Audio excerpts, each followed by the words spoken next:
Orang tua-tua dulu pesan kepada kita.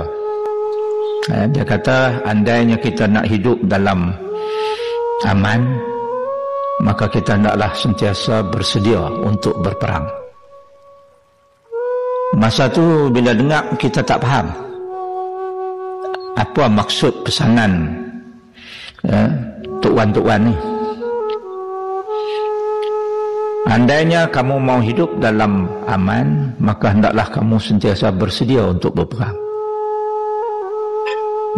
Ini adalah merupakan pesanan daripada orang tua. Jadi orang tua kita ni, tuan-tuan dan puan-puan, oleh kerana kita juga adalah merupakan bangsa perang. Sejarah kita ini sejarah perang. Perang tak berhenti. Kerana itu, dengan teknologi yang ada, dengan kemampuan yang ada, orang tua-tua dulu sudah pun meletakkan satu standard.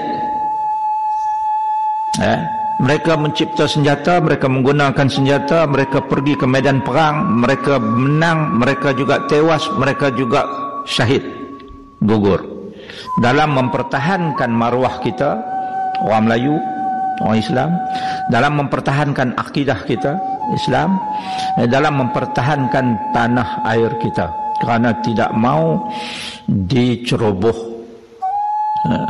oleh musuh Islam.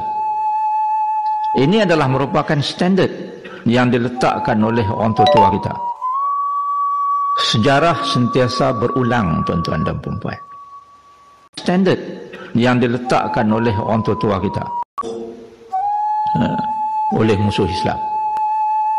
Ini adalah merupakan standard yang diletakkan oleh orang tua kita. Sejarah sentiasa berulang, tuan-tuan dan puan-puan. Sejarah sentiasa berulang. Jangan kita rasa selesa. 800 tahun lebih Islam bertapak di Andalusia. Tak ada siapa sangka.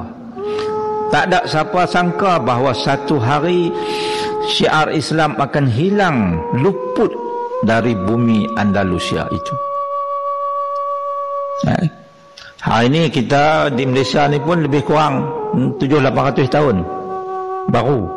Dengan semangat saja belum boleh menang, dengan senjata sahaja belum boleh menang. Dia kena ada dua-dua. Semangat untuk berjuang, semangat untuk mempertahankan tanah air, semangat untuk mempertahankan agama Allah, dan pada waktu yang sama kena menguasai senjata. Dua-dua ni kena ada.